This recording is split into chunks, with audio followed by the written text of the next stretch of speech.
Everyone, welcome to the channel Lalli diaries. ఇంట్లో చాలా ఈజీగా సింపుల్ ప్రాసెస్లో స్వీట్ షాప్ స్టైల్ క్యారెట్ హల్వాని చేయబోతున్నాను. చాలా టేస్టీగా అండ్ క్విక్గా హల్వా ఎలా ప్రిపేర్ చేసుకోవాలో చూసేద్దాం. ముందుగా స్టవ్ ఆన్ చేసి పాన్ పెట్టుకొని 1 టేబుల్ స్పూన్ నెయ్యిని వేసుకోవాలి.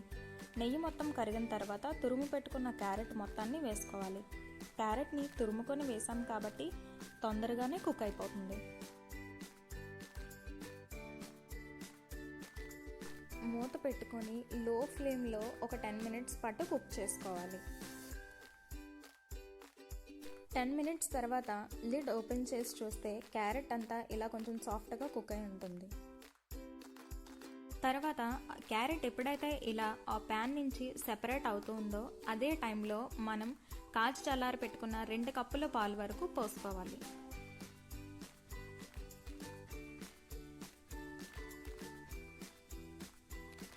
పాలు పోసాక క్యారెట్ పాలు మొత్తం బాగా కలుపుకోవాలి.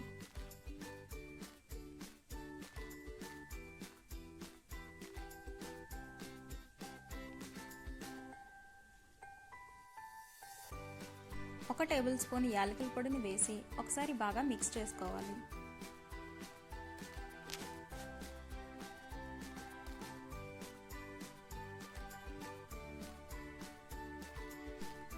హాఫ్ కప్ పంచదారని వేసి మొత్తాన్ని బాగా కలుపుకోవాలి. పంచదార అంతా కరిగేటట్టుగా ఒకసారి బాగా మిక్స్ చేసుకోవాలి. నేను హాఫ్ కప్ పంచదారని తీసుకున్నాను. స్వీట్ ఎక్కువగా తినే వాళ్ళైతే ఇంకొక హాఫ్ కప్ కూడా యాడ్ చేసుకోవచ్చు. పంచదార అంతా కరిగి ఇలా క్యారెట్ అంతా కూడా ప్యాన్ నుంచి సెపరేట్ అవ్వాలి. నెయ్యిలో వేయించి పెట్టుకున్న డ్రై ఫ్రూట్స్ కాజు బాదంని ఇందులో మిక్స్ చేసుకోవాలి. అంతేనండి, చూసారు కదా, ఇలా సింపుల్ ప్రాసెస్లో తక్కువ ఇంగ్రీడియంట్స్తో స్వీట్ షాప్ స్టైల్లో క్యారెట్ హల్వా రెడీ అయిపోయింది. వీడియో నచ్చితే మీరు కూడా ఒకసారి ట్రై చేసి చూడండి. మీ ఫ్రెండ్స్కి రిలేటివ్స్కి షేర్ చేయండి. మరిన్ని వీడియోస్ కోసం మన ఛానల్ని సబ్స్క్రైబ్ చేయండి. క్యారెట్ హల్వా ఎలా వచ్చిందో కామెంట్ సెక్షన్లో కామెంట్ చేయండి.